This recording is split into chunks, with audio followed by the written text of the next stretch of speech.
একই দিনে রাজপথে বিএনপি আওয়ামী লীগ। বেগম জিয়াকে আটকে রেখে মৃত্যুর দিকে ঠেলে দেওয়ার অভিযোগ বিরোধীদের। আন্দোলনেই দাবি আদায়ের হুঁশিয়ারি। বিচলিত নয় সরকার, সহিংসতা হলে রাজপথেই জবাব।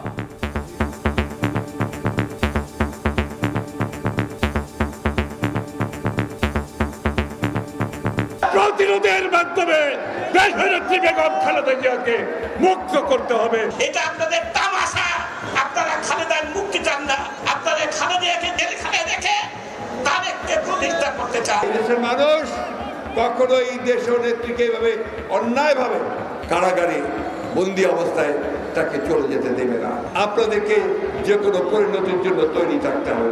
এতে আওয়ামী লীগ সরকার একটুও বিচলিত নয়, তবে আন্দোলনে সহিংসতার বাধা যুক্ত হলে খবর আছে। দেখছিলেন প্রধান শিরোনাম। রাতের সময় সঙ্গে আছে আমি গোলাম রাব্বি। এবার অন্যান্য শীর্ষ সংবাদ। মূল্যস্ফীতি নিয়ন্ত্রণে সরকারি সিদ্ধান্তের সুফল শিগগিরই বাজারে মিলবে। সংসদে প্রধানমন্ত্রী বললেন, প্রস্তাবিত বাজেটের মাধ্যমে আরও এক ধাপ এগিয়ে যাবে বাংলাদেশ। তিস্তার মতো গঙ্গার পানি বন্টন চুক্তি নিয়েও মমতার মনোভাবের কড়া সমালোচনা। খোদ পশ্চিমবঙ্গে প্রতিবেশী দুই দেশের সম্পর্কে নেতিবাচক প্রভাব পড়ার শঙ্কা। 1 ঘন্টার বৃষ্টিতেই রাজধানীর মিরপুরে হাঁটু পানি। সুয়ারেজ লাইনের ময়লা উঠে একাকার। দুর্ভোগের শেষ নেই নগরবাসীর। বান্দরবানে পাহাড় ধসে প্রাণ গেল একজনের।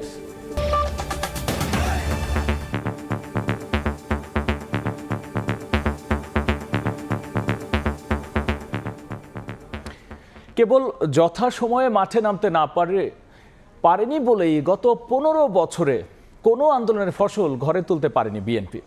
এমন এক বিস্ফোরক মন্তব্য করে দলটির নেতা মির্জা আব্বাস বলেছেন, এবার দাবি আদায়ে কঠোর আন্দোলনে যাবেন তারা। অন্যদিকে বিএনপি মহাসচিবের হুঁশিয়ারি, বেগম জিয়ার মুক্তি না দিলে সরকারকে যে কোনো পরিণতির জন্য প্রস্তুত থাকতে হবে। রাজধানীর নয়াপল্টনে বিএনপি চেয়ারপারসনের মুক্তির দাবিতে সমাবেশে এমন হুঁশিয়ারি দিয়েছেন দলটির শীর্ষ নেতারা।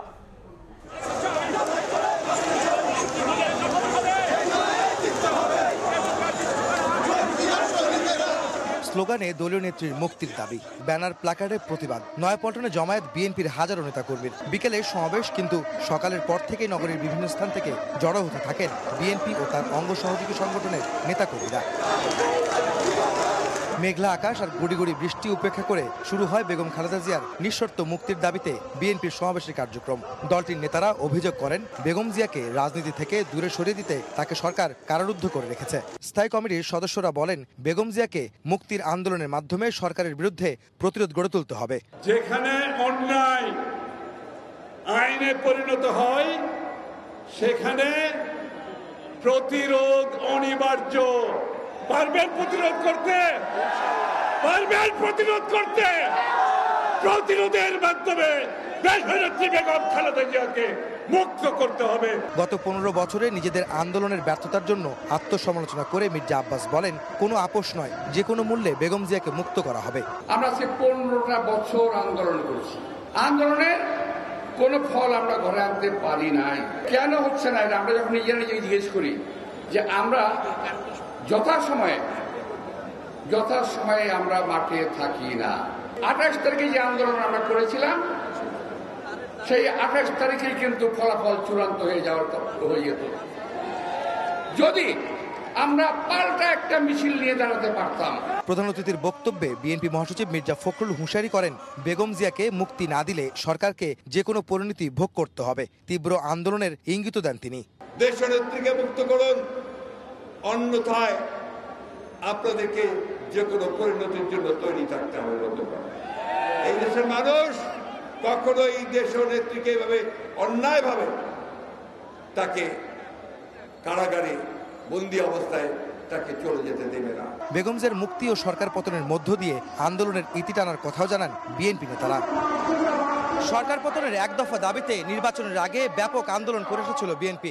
নির্বাচনের ঠিক 6 মাস পর আবারও বিএনপি চেয়ারপারসন বেগম খালেদা জিয়ার স্থায়ী মুক্তির দাবিতে রাজপথে এই দলটি।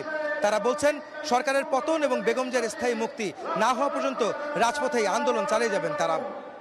নয়াপল্টনে বিএনপির সমাবেশ থেকে আহমেদ সালেহীন, সময় সংবাদ, ঢাকা। এদিকে বিএনপির মুখে যত বিষ, আন্দোলনে ঠিক তত জোর নেই বলে মন্তব্য করেছেন আওয়ামী লীগের সাধারণ সম্পাদক ওবায়দুল কাদের। আন্দোলনের নামে সহিংসতা সহ্য করা হবে না বলেও হুঁশিয়ারি দিয়েছেন তিনি। বিকেলে বঙ্গবন্ধু এভিনিউতে দলের প্রতিষ্ঠাবার্ষিকীর আলোচনা সভায় অংশ নেন দলের শীর্ষ নেতারা। এ সময় তারা বলেছেন, আদালতে না গিয়ে বেগমজিয়ার মুক্তির আন্দোলন রাজনৈতিক ফায়দা লোটার এক ষড়যন্ত্র।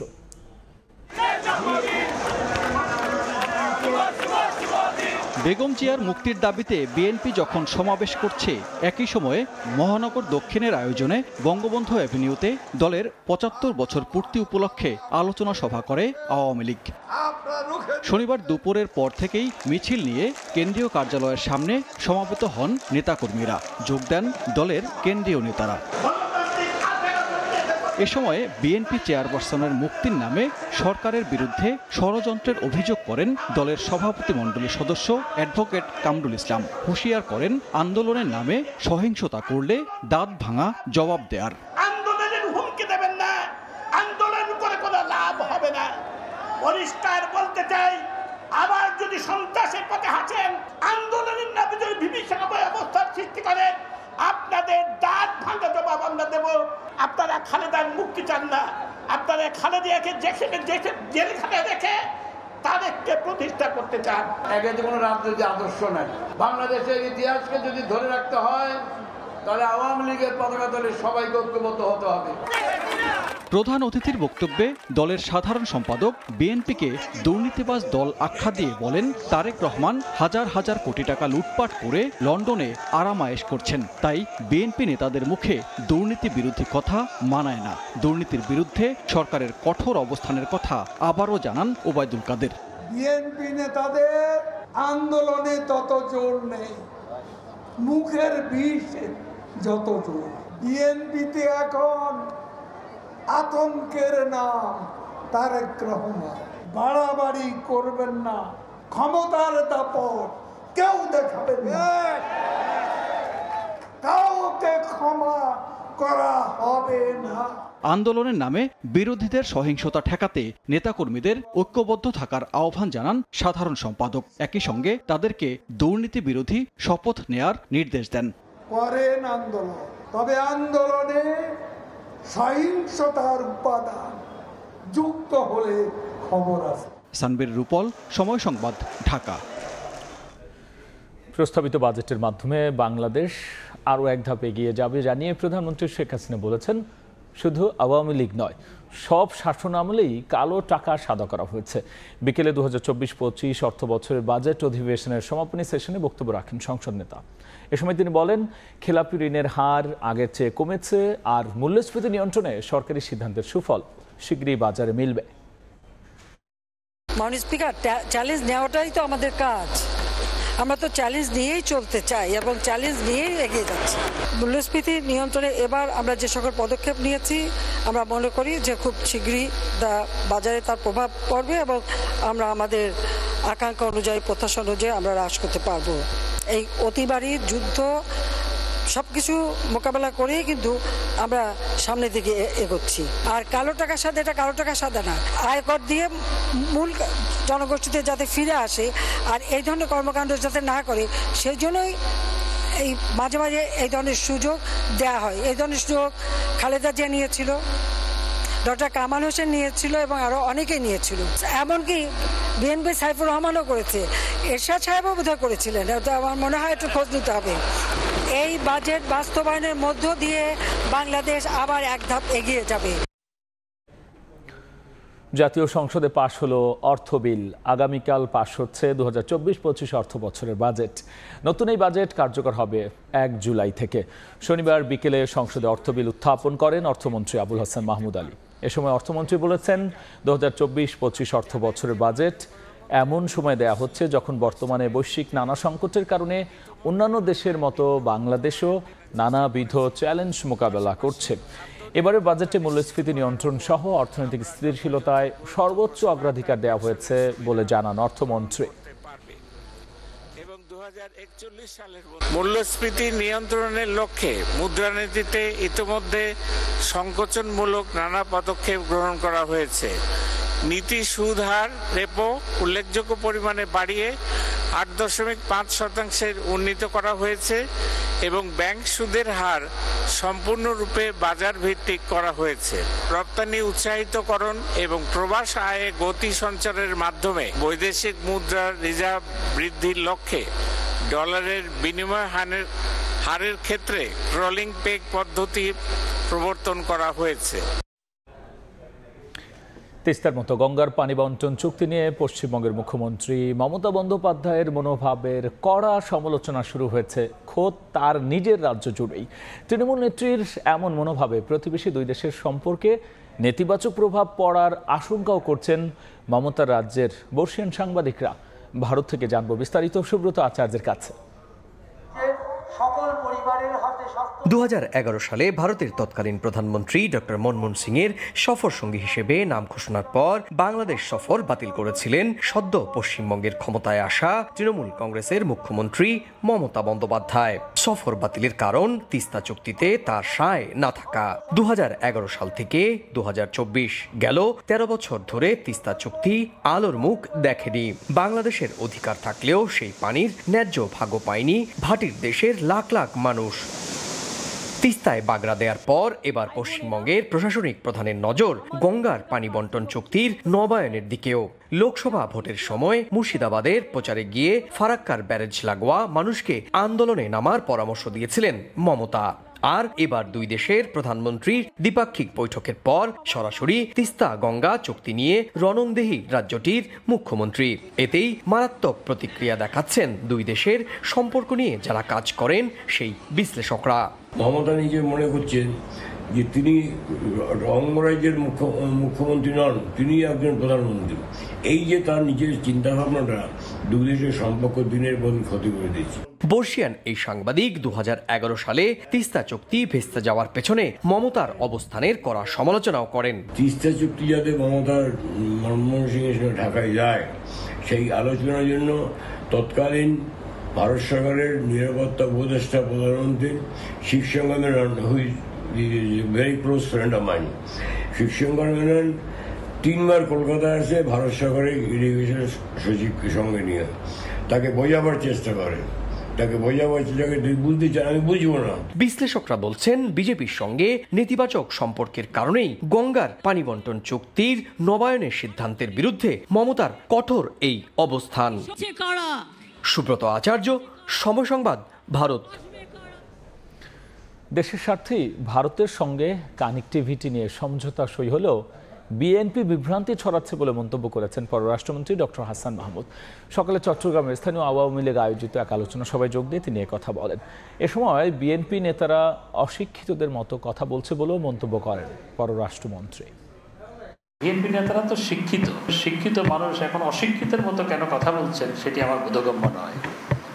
চুক্তি আর সমঝোতা স্মারকের মধ্যে কেন পার্থক্য বুঝতে পারছেন না সেটি আমার বোধগম্য নয়।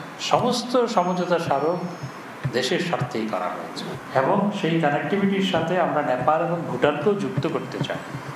এটি এই অঞ্চলের মানুষের উন্নয়নের স্বার্থে, অর্থনৈতিক সমৃদ্ধির স্বার্থেই আমরা এটি করতে চাই, কিন্তু বিএনপি সেটি নিয়ে বিভ্রান্তি ছড়াচ্ছে।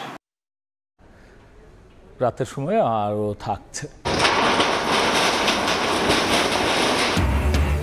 মোহাম্মদপুরে খাল উদ্ধারে অবৈধ স্থাপনা উচ্ছেদ। সাদিক এগ্রো থেকে তড়িঘড়ি করে সরানো হলো গরু ছাগল, খনন করে ওয়াকওয়ে নির্মাণের ঘোষণা।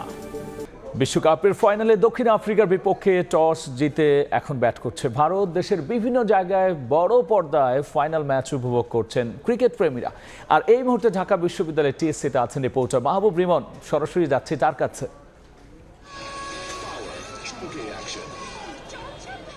একেবারে জনসমুদ্রের মধ্যে আমি দাঁড়িয়ে রয়েছি। না, বাংলাদেশ ফাইনাল খেলছেন, এমনকি তারা সেমিফাইনালও খেলতে পারেনি। তবে ঢাকা বিশ্ববিদ্যালয়ের টিএসসির এই মুহূর্তের যদি অবস্থা বলি, টাইগার সমর্থকরা বাংলার ক্রিকেট বাংলাদেশ সমর্থকরা রয়েছে তারা সবসময় ক্রিকেটের ভক্ত, তারা কিন্তু আজকের এই ম্যাচ অর্থাৎ যে মেগা ফাইনাল, সে মেগা ফাইনাল কিন্তু প্রাণ ভরে উপভোগ করছে। দেখতেই পাচ্ছেন আসলে ক্যামেরার লেন্সে যতদূর চোখ যায় ঢাকা বিশ্ববিদ্যালয়ের টিএসসি যেন একখণ্ড ক্যারিবিয়ান দ্বীপপুঞ্জ, যেখানে কিন্তু লোকে লোকারণ্য। একটু আগেও আমরা জানাচ্ছিলাম ফাইনালের খবর, সেই থেকে দর্শকদের সংখ্যা কিন্তু বেড়েছে বহুগুণ, এবং বলছিলাম তো যতদূর চোখ যায় একেবারে টিএসসি ছাড়িয়ে যেন একেবারে সেই রাস্তায় গিয়ে মানুষ দাঁড়িয়েছে, এবং যেভাবে পারেন অনেকে আমরা দেখেছি গাছের ওপরে উঠে তারা এই বড় পর্দায় খেলাটা উপভোগ করছেন। খুব স্বাভাবিকভাবে বিশ্বকাপের ফাইনাল বলে কথা, এবং যেখানে কিনা ভারত মুখোমুখি হচ্ছে সাউথ আফ্রিকা। যদি সমর্থকদের কথা বলি, সেই সমর্থকদের সমর্থন কিন্তু অনেকাংশেই সাউথ আফ্রিকার দিকেই রয়েছে, অর্থাৎ তারা সাউথ আফ্রিকার প্রতিটা বলে বলে চিয়ার আপ করছে, প্রতিটা ডট বলে তারা চিয়ার আপ করছে,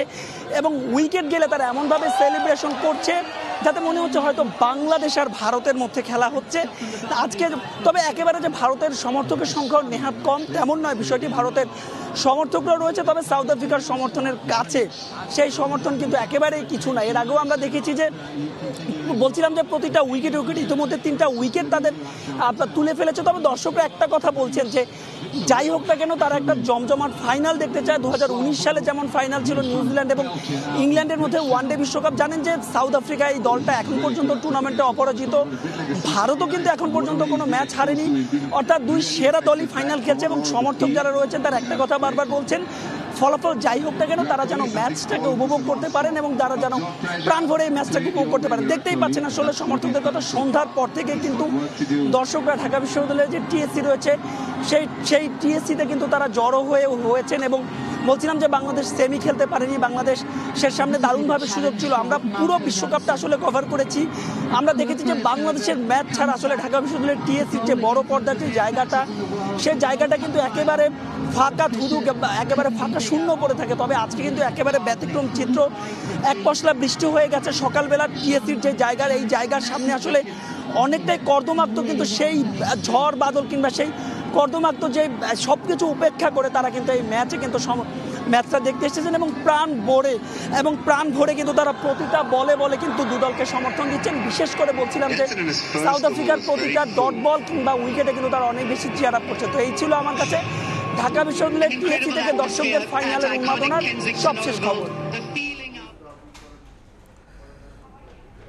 টি-20 বিশ্বকাপের ফাইনাল ম্যাচ দেখার উন্মাদনা সবশেষ নিয়ে আমরা সরাসরি ছিলাম ঢাকা বিশ্ববিদ্যালয়ের টিএসসিতে। 1 ঘন্টার বৃষ্টিতেই প্রধান সড়কে হাঁটু পানি, আবার সেই পানিতে মিশছে ডাস্টবিন আর সুয়ারেজ লাইনের ময়লা। সকালের মাত্র 1 পশলা বৃষ্টিতেই চরম দুর্ভোগে পড়েন মিরপুরের বাসিন্দারা। পানিতে ভাসছে রাজধানী মিরপুরের কাজীপাড়ার প্রধান সড়ক। মাথার ওপরে চকচকে আধুনিক বাহন মেট্রো রেল থাকলেও ঠিক তার নিচে উল্টো চিত্র। 1 ঘন্টার বৃষ্টিতেই প্রধান সড়কের প্রায় পুরোটাই গেছে তলিয়ে। শুধু তাই নয়, রাস্তার ওপরেই স্তূপ করে রাখা ডাস্টবিনের ময়লা মিলে মিশে একাকার। আছে সুয়ারেজ লাইনের ময়লাও। প্রধান সড়ক ডুবে যাওয়ায় যানবাহন চলাচলেও বিঘ্ন ঘটে।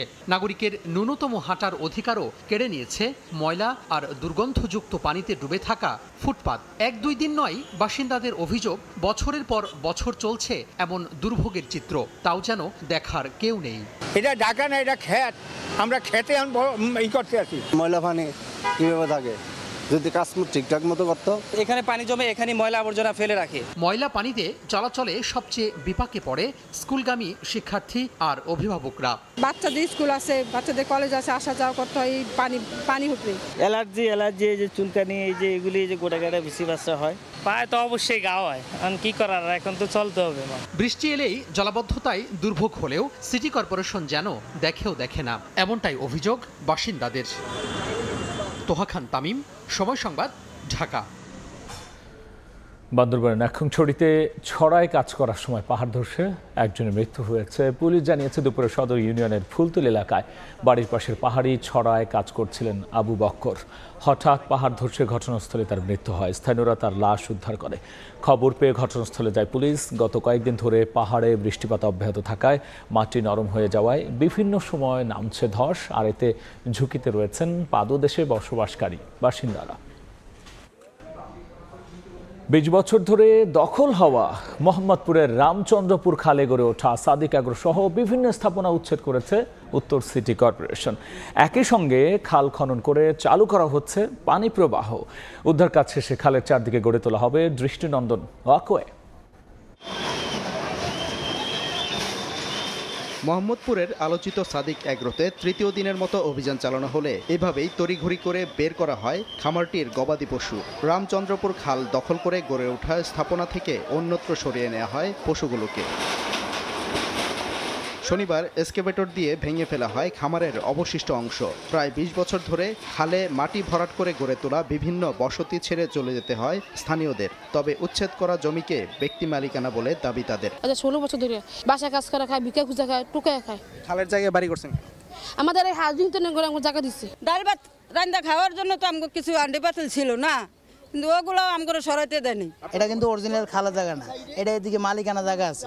উচ্ছেদের পাশাপাশি খালের মাটি অপসারণ সহ চালানো হয় খনন কার্যক্রম। সিটি কর্পোরেশনের কর্মকর্তা ও স্থানীয় কাউন্সিলর জানান, খালের জায়গায় কোনো স্থাপনা রাখবেন না তারা। জমি উদ্ধার শেষে পানি প্রবাহের পাশাপাশি সৌন্দর্য বর্ধন করা হবে খালটির। এখানে যেখানে আমাদের খাল উদ্ধার হচ্ছে সেখানে সব জায়গায় ওয়াকওয়ে হয়ে যাচ্ছে। যদি জায়গায় স্পেস পাই, মেয়র মহোদয়ের নির্দেশ অনুযায়ী ওয়াকওয়ের সাথে বাইসাইকেল ওয়ে আমরা বিদেশের মতন করে দেবো এবং অলরেডি কাজ শুরু হয়েছে। সব কিছুই ভেঙে দেওয়া হবে, সব কিছুই হচ্ছে সিটি কর্পোরেশন। এই বিষয়ে খালের বিষয়ে জিরো টলারেন্স। মাননীয় মেয়র মহোদয়, ঢাকা উত্তর সিটি কর্পোরেশন খালের বিষয়ে জিরো টলারেন্স। উনি কারো তদবির, কারো হুমকি ধামকিতে উনি ভয় পান না। নগর কর্তৃপক্ষ জানায়, মোহাম্মদপুরের রামচন্দ্রপুর খালে উচ্ছেদ অভিযান চালিয়ে উদ্ধার করা হয় প্রায় 20 বিঘা জমি। সাদিকুর রহমান, সময় সংবাদ, ঢাকা। বছরে শত কোটি টাকা খরচ, আবার ভ্রাম্যমাণ আদালতের জেল জরিমানার পরও মশক নিধনে ব্যর্থ সিটি কর্পোরেশন। কীটনাশকের মান নিয়ে প্রশ্ন রাজধানীবাসীর। তবে কীটতত্ত্ববিদরা বলছেন, বিজ্ঞান ভিত্তিক পদ্ধতিতে প্রয়োগ না করায় মিলছে না সুফল। রাশেদ বাপির রিপোর্ট। শত্রু পুরনো সময়ের হিসেবে অন্তত 24 বছরের বৈরিতা। দীর্ঘ এই সময় ধরে চলছে দমনের নানা কার্যক্রম। প্রতিপক্ষের শত্রুর অবস্থান, বংশবৃদ্ধি প্রক্রিয়া, প্রজননস্থল কারোই অজানা নয়। তবু প্রতি বছর তার আক্রমণে ধরাশায়ী হতে হচ্ছে বহু মানুষকে। শুধু শহরই নয়, ঘাতক ছড়িয়ে পড়েছে প্রত্যন্ত গ্রামীণ জনপদেও। ডেঙ্গু নামক শত্রু বিনাশে প্রথমে হাতিয়ার হিসেবে সামনে আসে কীটনাশক। দিনের পর দিন একই কীটনাশক ব্যবহার নিয়ে প্রশ্ন ওঠায় তা পরিবর্তন করা হয়। আসে পরিবেশ বান্ধব বিটিআই। শুধু তাই নয়, সচেতনতা ও মশক নিয়ন্ত্রণে তৎপরতা বাড়াতে একই সঙ্গে চলে ভ্রাম্যমাণ আদালতও। করা হয় জেল জরিমানা। কিন্তু কিছুতেই যেন মশার সঙ্গে পেরে ওঠা দায়। এতবারই মশার কারণে আমরা ঘুম পাড়তে পারি না। ওষুধ কোনো কাজে লাগে না। আমাদের সেবাটা সিটি কর্পোরেশনের উচিত পরিপূর্ণভাবে আমাদেরকে দেওয়া। মশক নিয়ন্ত্রণে সবশেষ অর্থ বছরে ঢাকার 2 সিটি কর্পোরেশনের বাজেট ছিল 152 কোটি 85 লাখ টাকা। গত 12 বছরে মশা মারার এই আয়োজনে খরচ হয়েছে 1200 কোটি টাকা। এত কিছুর পরেও মশা নিয়ন্ত্রণে কাঙ্ক্ষিত সাফল্য না আসার পেছনে কীটনাশক প্রয়োগ পদ্ধতির গলদকে দায়ী করছেন কীটতত্ত্ববিদরা। তবে সর্বোচ্চ নিয়মনীতি অনুসরণ করে কীটনাশক প্রয়োগের দাবি নগর কর্তৃপক্ষের। প্রয়োগ বিধি যদি বৈজ্ঞানিকভাবে না হয়, তাহলে আমরা মশাকে দুর্বল বা মারার পরিবর্তে মশাকে শক্তিশালী করে ফেলছি। যে ওষুধটা প্রয়োগ করছে সেই প্রয়োগ বিধি ঠিক আছে কিনা আমাদের এন্টোমোলজিস্টরা সেটা সকাল বিকাল মনিটর করছে। মশক নিধন এককভাবে বিশেষ কোনো সংস্থার কাজ নয়, প্রয়োজন জনসম্পৃক্ততা। একটা সময় ডেঙ্গুকে শুধুমাত্র বর্ষাকালীন আপদ মনে করা হলেও এখন পাল্টে গেছে পরিস্থিতি। সারা বছরই কম বেশি মিলছে ডেঙ্গু রোগী। আর বর্ষাকালে ডেঙ্গুর প্রাদুর্ভাব যে বাড়ে সেটি কারোই অজানা নয়। আর এই সময়ে যেখানে সেখানে পানির পাত্র ফেলে রেখে এডিসকে বংশবিস্তারের সুযোগ করে দেয়া মানে নিজের বিপদ নিজেই ডেকে আনা। রাশেদ বাপ্পি, সময় সংবাদ, ঢাকা। রাতের সময়ে আরও থাকছে, কোনো প্রার্থী একক সংখ্যাগরিষ্ঠতা না পাওয়ায় দ্বিতীয় ধাপে গড়ালো ইরানের প্রেসিডেন্টের নির্বাচন। 5 জুলাই আবারও ভোট। প্রথম ধাপে গিয়ে সংস্কারপন্থী মাসুদ। আগামীকাল থেকে শুরু হচ্ছে চলতি বছরের এইচএসসি ও সমমানের পরীক্ষা। এবার 9টি সাধারণ মাদ্রাসা ও কারিগরি বোর্ড মিলিয়ে মোট পরীক্ষার্থী 14,50,790 জন। বন্যার কারণে সিলেট শিক্ষা বোর্ড, সিলেট বিভাগের মাদ্রাসা ও কারিগরি বোর্ড ছাড়া সাধারণ 8টি বোর্ডের পরীক্ষা প্রকাশিত সময়সূচি অনুযায়ী যথারীতি অনুষ্ঠিত হবে। সিলেটের পরীক্ষা ৯ জুলাই থেকে শুরু হবে। এবারও পুনর্বিন্যাসকৃত সংক্ষিপ্ত সিলেবাসে অনুষ্ঠিত হবে পরীক্ষা। গত বছরের তুলনায় এবার পরীক্ষাটি বেড়েছে ৯১,০০০-এরও বেশি। মোট ২,৭২৫টি কেন্দ্রে এই পরীক্ষা অনুষ্ঠিত হবে। অংশগ্রহণকারী শিক্ষা প্রতিষ্ঠান ৯,৪৬৩টি। ইতোমধ্যেই কেন্দ্রে পৌঁছে গেছে সরঞ্জামাদি, বসানো হয়েছে আসন বিন্যাস। এদিকে শিক্ষাবর্ষ শেষ হতে চললেও মাধ্যমিকের নতুন কারিকুলামের মূল্যায়ন প্রক্রিয়ায় চূড়ান্ত হয়নি। 7টি স্কেলে শিক্ষার্থীদের মূল্যায়নের প্রস্তাব চূড়ান্ত হতে পারে বলে জানিয়েছে কারিকুলাম বোর্ড। একে সিদ্ধান্তহীনতার বহিঃপ্রকাশ আখ্যা দিয়ে 7 স্কেলে মূল্যায়ন পদ্ধতি আন্তর্জাতিক অঙ্গনে গ্রহণযোগ্যতা নিয়েও প্রশ্ন তুলেছেন শিক্ষা বিশ্লেষকরা। শাকির আহমেদের রিপোর্ট। চলতি বছর মাধ্যমিক পর্যায়ের 9ম শ্রেণী পর্যন্ত চলছে নতুন কারিকুলাম। তবে গত বছর থেকেই অভিভাবক সহ নানা অংশীজনের প্রতিক্রিয়ার প্রেক্ষিতে মূল্যায়ন পদ্ধতি ঢেলে সাজাতে কাজ শুরু করে শিক্ষা মন্ত্রণালয়। সবশেষ সিদ্ধান্ত অনুযায়ী প্রতিটি বিষয়ে 5 ঘন্টার মূল্যায়ন হবে। মূল্যায়নের 65% হবে লিখিতভাবে, আর শিক্ষণকালীন মূল্যায়ন হবে 35%। প্রারম্ভিক থেকে শুরু করে বিকাশমান, অনুসন্ধানী, সক্রিয়, অগ্রগামী, অর্জনমুখী ও অনন্য এই 7টি স্তরে মূল্যায়নের প্রস্তাবনা দেওয়া হয়েছে, যেখানে প্রারম্ভিক পর্যায়ে পারদর্শিতার সর্বনিম্ন স্তর আর অনন্য হলো সর্বোচ্চ স্তর। প্রত্যেকটারই একটা ইকুয়াল ইন্টারভেল আছে, মানে সম দূরত্বে অবস্থান করছে এই 7টা লেভেলের প্রত্যেকটা।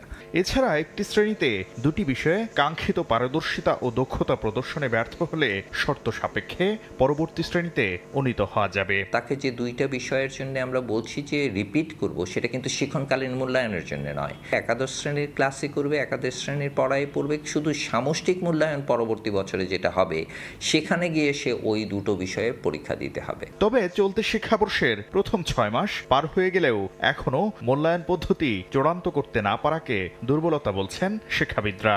আন্তর্জাতিক বিশ্বের সাথে তাদের যে মূল্যায়ন পদ্ধতি আছে, ইন্টারন্যাশনাল স্ট্যান্ডার্ডাইজড অনেক টেস্ট আছে, সেগুলোর সাথে আমাদের এটা সামঞ্জস্যপূর্ণ না। আমি মনে করি এগুলো সামঞ্জস্যপূর্ণ হওয়া উচিত। তবে আন্তর্জাতিক পরিমণ্ডলের সঙ্গে সঙ্গতি রেখে নতুন কারিকুলামের সব দিক সাজানো হয়েছে বলে দাবি জাতীয় শিক্ষাক্রম ও পাঠ্যপুস্তক বোর্ডের। শাকির আহমেদ, সময় সংবাদ, ঢাকা। চট্টগ্রামের বে টার্মিনাল গভীর সমুদ্র বন্দর উন্নয়নে বাংলাদেশকে $65 কোটি সহায়তা দিচ্ছে বিশ্বব্যাংক। শুক্রবার এক বিজ্ঞপ্তিতে বিশ্বব্যাংক জানিয়েছে, গুরুত্বপূর্ণ অবকাঠামোতে বিনিয়োগ সহায়তার জন্য এই অনুমোদন দেয় সংস্থাটির বোর্ড অব এক্সিকিউটিভ ডিরেক্টরস। এটি বাংলাদেশের বৈশ্বিক বাণিজ্য প্রতিযোগিতার উন্নতিতে উল্লেখযোগ্য ভূমিকা রাখবে। একই সাথে বন্দরের কর্মক্ষমতা বৃদ্ধি করে আমদানি রফতানি ব্যয় কমিয়ে আনবে বলে মনে করে সংস্থাটি। বে টার্মিনাল প্রকল্পকে গেম চেঞ্জার উল্লেখ করেছেন বাংলাদেশ ও ভুটানের জন্য বিশ্বব্যাংকের কান্ট্রি ডিরেক্টর আবদুল্লাহ শেখ।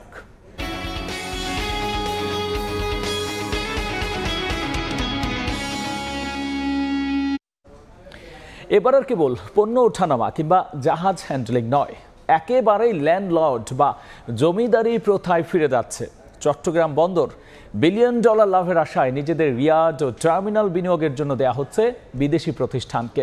সরকার বিদেশি প্রতিষ্ঠানগুলোকে স্বাগত জানালেও বন্দর পরিচালনায় দেশি বিনিয়োগকারীদের সমান সুযোগ দেওয়ার দাবি ব্যবসায়ী নেতাদের। স্বাক্ষরটুকুর ক্যামেরায় দেখব কমলদের রিপোর্ট।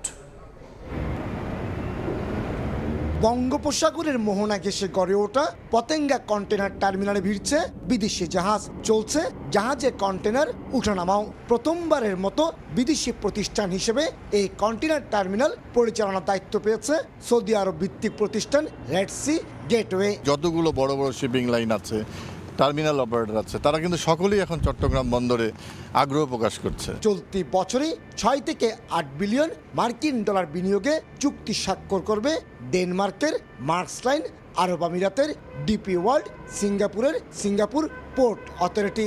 এর আগেই চুক্তি সম্পন্ন করেছে আবুধাবি পোর্ট অথরিটি। একদিকে বিদেশি বিনিয়োগ দেশে ভালো, কিন্তু আরেকদিকে আমি মনে করি যে আমাদের বাংলাদেশি বিনিয়োগকারীরা যেখানে সুযোগ পাওয়া উচিত। শুধু পতেঙ্গা কন্টেনার টার্মিনাল পিসিটি নয়, বন্দরের নিউ মুরিন কন্টেনার টার্মিনাল, এনসিটি, বে টার্মিনালের 3টি টার্মিনাল লালদিয়ার চরে আসছে বিদেশি বিনিয়োগ। ব্যবসায়ীদের মতে বিদেশি প্রতিষ্ঠানের সংখ্যা বাড়তে থাকলে দেশীয় প্রতিষ্ঠানগুলো ক্ষতির মুখে পড়বে। বন্দর উন্নয়ন, বন্দরের ইনফ্রাস্ট্রাকচার ডেভেলপমেন্ট, টেকনোলজি আনা, সার্ভিস ভালো করার ব্যাপারে, হিউম্যান রিসোর্স ডেভেলপমেন্টের ক্ষেত্রে, সব ক্ষেত্রে তারা এখানে আমাদের সাথে একসাথে কাজ করবে আমরা চাই। বর্তমানে চট্টগ্রাম বন্দর দিয়ে আমদানি এবং রপ্তানি পণ্য থেকে বছরে 70,000 কোটি টাকা শুল্ক আদায় করছে চট্টগ্রাম কাস্টম হাউস। বিদেশি বিনিয়োগ বাড়তে থাকলে কয়েক বছরের মধ্যে রাজস্ব আদায় লাখো কোটি টাকা ছাড়িয়ে যাওয়ার আশা কর্তৃপক্ষের। বে টার্মিনাল সহ এনসিটিতেও বিনিয়োগ করতে চায় বিদেশি প্রতিষ্ঠানগুলো। চট্টগ্রামের পতেঙ্গা কন্টেনার টার্মিনাল থেকে কমল দে, সময় সংবাদ। কোনো প্রার্থী একক সংখ্যাগরিষ্ঠতা না পাওয়ায় দ্বিতীয় ধাপে গড়ালো ইরানের প্রেসিডেন্ট নির্বাচন। 1,40,00,000 ভোট পেয়ে প্রথম ধাপে এগিয়ে আছেন সংস্কারপন্থী মাসুদ পেজেশকিয়ান, আর 95 লাখ ভোট পেয়ে দ্বিতীয় স্থানে খামেনি ঘনিষ্ঠ কট্টরপন্থী সাইদ জালিলি। এদিকে শনিবার দেশটির সিস্তান ও বেলুচিস্তান প্রদেশে ব্যালট বাক্স বহনকারী গাড়িতে সন্ত্রাসী হামলায় 2 নিরাপত্তা কর্মী নিহত হন। ইরানের প্রেসিডেন্ট নির্বাচনের ম্যারাথন ভোট গ্রহণের পর শেষ হলো গণনা। ফলাফলে কোনো প্রার্থী একক সংখ্যাগরিষ্ঠতা না পাওয়ায় ভোট গড়ালো দ্বিতীয় ধাপে। 1,40,00,000 ভোট পেয়ে এগিয়ে আছেন সংস্কারপন্থী মাসুদ পেজেশকিয়ান, আর 95 লাখ ভোট পেয়ে দ্বিতীয় স্থানে ইরানের সর্বোচ্চ ধর্মীয় নেতা আয়াতুল্লাহ আলী খামেনির ঘনিষ্ঠ কট্টরপন্থী সাইদ জালিলি। তাদের কেউই 50% ভোট নিশ্চিত করতে না পারায় আগামী 5 জুলাই দ্বিতীয় দফার মুখোমুখি হবেন এই দুই নেতা। শুক্রবার অনুষ্ঠিত হওয়া নির্বাচনে আশানুরূপ ভোট পড়েনি। ইতিহাসে সবচেয়ে কম ভোটের রেকর্ড গড়েছে দেশটি, এমনটাই জানিয়েছেন ইরানের নির্বাচন কমিশনের মুখপাত্র। তিনি বলেন, চলতি বছর ভোট পড়েছে মাত্র 40%, ভেঙেছে 2021 সালের রেকর্ডও। কারণ সে বছর ভোট পড়েছিল 48%-এর কিছু বেশি। দেশটিতে শান্তিপূর্ণভাবে ভোট গ্রহণ হলেও শনিবার সিস্তান এবং বেলুচিস্তান প্রদেশে ব্যালট বাক্স বহনকারী গাড়িতে সন্ত্রাসী হামলার খবর পাওয়া গেছে। এতে নিরাপত্তা বাহিনীর অন্তত 2 জন প্রাণ হারিয়েছেন। গেল মে মাসে হেলিকপ্টার দুর্ঘটনায় নিহত হন ইরানের প্রেসিডেন্ট ইব্রাহিম রাইসি। এরপর দেশটিতে ঘোষণা করা হয় নতুন প্রেসিডেন্ট নির্বাচনের তারিখ। সেই অনুযায়ী স্থানীয় সময় শুক্রবার সকাল 8টা থেকে শুরু হয় ভোট। স্বাভাবিক নিয়মে সন্ধ্যা 6টা পর্যন্ত ভোট গ্রহণের কথা থাকলেও কেন্দ্রগুলোতে ভোটার উপস্থিতি বাড়তে থাকায় 3 দফায় 2 ঘন্টা করে মোট 6 ঘন্টা সময় বাড়ানো হয়। এতে মোট 58,000 কেন্দ্রে 16 ঘন্টা সময় ধরে চলে ভোট গ্রহণ। মৌসুমী সাথী, সময় সংবাদ। মার্কিন প্রেসিডেন্ট নির্বাচনকে সামনে রেখে জো বাইডেনের সঙ্গে প্রথম টিভি বিতর্কে জয়ী হয়েছেন ডোনাল্ড ট্রাম্প। মার্কিন সংবাদ মাধ্যম CNN এর জরিপে এমন তথ্য উঠে এসেছে, যুক্তরাষ্ট্রকে নেতৃত্ব প্রশ্নে বাইডেনের ওপর আস্থা নেই বলেও মত দিয়েছেন জরিপে অংশ নেওয়া প্রায় 57% ভোটার। যুক্তরাষ্ট্র থেকে জানবো লস্কর আল মামুনের কাছে। প্রথম বিতর্কেই বাজিমাত সাবেক মার্কিন প্রেসিডেন্ট ডোনাল্ড ট্রাম্পের। সিএনএনের তাৎক্ষণিক জরিপে অংশ নেয়া অধিকাংশ দর্শকের মতে জো বাইডেনের সঙ্গে বিতর্কে জয়ী হয়েছেন ট্রাম্প। জরিপ অনুযায়ী বিতর্ক দেখেছেন এমন নিবন্ধিত ভোটারের 67% বলেছেন ট্রাম্প ভালো করেছেন, আর মাত্র 33% মত দেন বাইডেনের পক্ষে। জরিপে অংশ নেয়া ভোটারদের প্রায় 57% বলেছেন যুক্তরাষ্ট্রকে নেতৃত্ব দেওয়ার সক্ষমতার প্রশ্নে বাইডেনের ওপর তাদের আস্থা নেই। এমন পরিস্থিতিতে বর্তমান প্রেসিডেন্ট ও ডেমোক্রেটিক পার্টির প্রেসিডেন্ট প্রার্থী জো বাইডেন শেষ পর্যন্ত ভোটের লড়াই চালিয়ে যেতে পারবেন কিনা তা নিয়ে শুরু হয়েছে জল্পনা। বিতর্কে হেরে বাইডেনকে সরে দাঁড়াতে হলে বাইডেনের জায়গায় কাকে প্রার্থী করা হবে, কিংবা সময় সাপেক্ষ জটিল এ পদক্ষেপ আদৌ সম্ভব কিনা, এমন সব নানা জটিলতা বেশ ভাবিয়ে তুলছে সরকারি দল ডেমোক্রেটিক পার্টির শীর্ষ নেতাদের। দলীয় ও দোদুল্যমান উভয় ভোটারের জন্য বাইডেনের বয়সকে বড় উদ্বেগের বিষয় হিসেবে দেখছেন ডেমোক্রেটিক পার্টির ভোট কৌশলী ও বারাক ওবামার নির্বাচনী প্রচারের কর্মকর্তা ডেভিড প্লোব। বিতর্কে বাইডেনের দুর্বলতার কথা স্বীকার করেছেন যুক্তরাষ্ট্রের ভাইস প্রেসিডেন্ট ও বাইডেনের রানিং মেট কামালা হ্যারিসও। লস্কর আল মামুন, সময় সংবাদ, যুক্তরাষ্ট্র। এদিকে বিশ্বকাপের ফাইনাল ঘিরে ভারত জুড়ে উৎসবের আমেজ। এই মুহূর্তে কলকাতায় আছেন সহকর্মী সুব্রত আচার্য, সরাসরি যাচ্ছি তার কাছে। এই মুহূর্তে 22 গজের ক্রেজে রয়েছে দুবে আর কোহলি। ক্রিকেট 22 গজের খেলা, সুতরাং অনিশ্চয়তার খেলা। যদিও এই মুহূর্তে টানটান উত্তেজনা রয়েছে। কলকাতায় একটি মলে রয়েছে আমি আমার সহকর্মীকে বলবো যে জায়ান্ট স্ক্রিনে ইতিমধ্যেই দেখানো হচ্ছে এই বহু প্রত্যাশিত ইন্ডিয়া এবং সাউথ আফ্রিকার মধ্যে যে ফাইনাল খেলাটি চলছে। ইতিমধ্যে আমি দেখছি যে 17 ওভারে 334 রান করেছে ভারত এবং ইতিমধ্যে আপনি জানেন যে প্রথম 15 বলের মধ্যেই কিন্তু দুজন তারকা ব্যাটসম্যান তাদের পতন হয় এবং তারপর এই মুহূর্তে কিন্তু খেলা অনেকটাই খেলার রাশ টেনে ধরেছেন দুবে আর বিরাট কোহলি। মনে করা হচ্ছে যে খেলার একটি সন্তোষজনক যে অঙ্ক, সেই অঙ্কে পৌঁছবে ভারতীয় দল। আপনি জানেন যে 2007 সালে সবশেষ টি-20 বিশ্বকাপে ম্যাচ চ্যাম্পিয়ন হয়েছিল ভারত এবং তারপর 17 বছর ধরে তারা এই চ্যাম্পিয়ন হওয়ার জন্য তারা যে মুখিয়ে ছিল।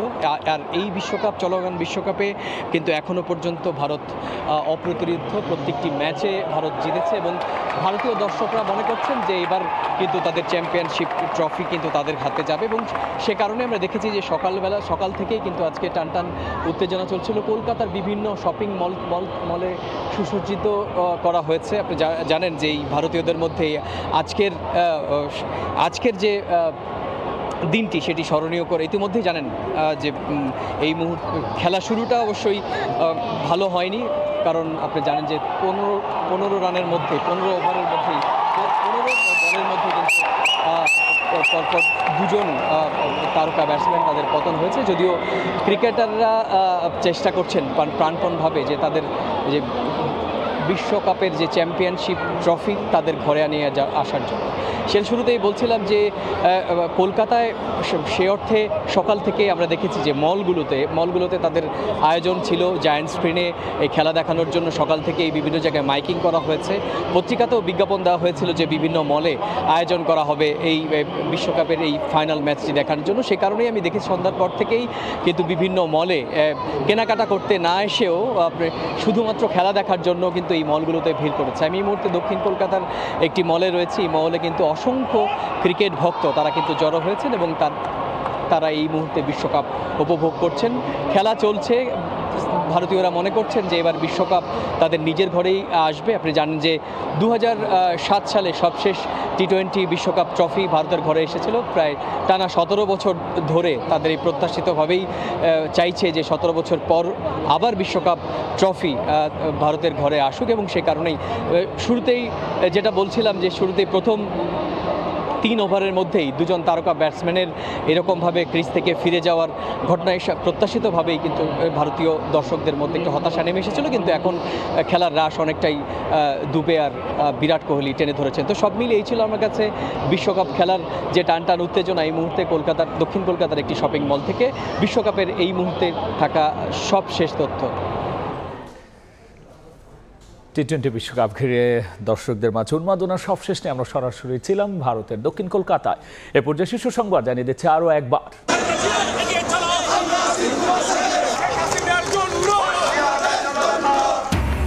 একই দিনে রাজপথে বিএনপি আর আওয়ামী লীগ। বেগম জিয়াকে আটকে রেখে মৃত্যুর দিকে ঠেলে দেওয়ার অভিযোগ।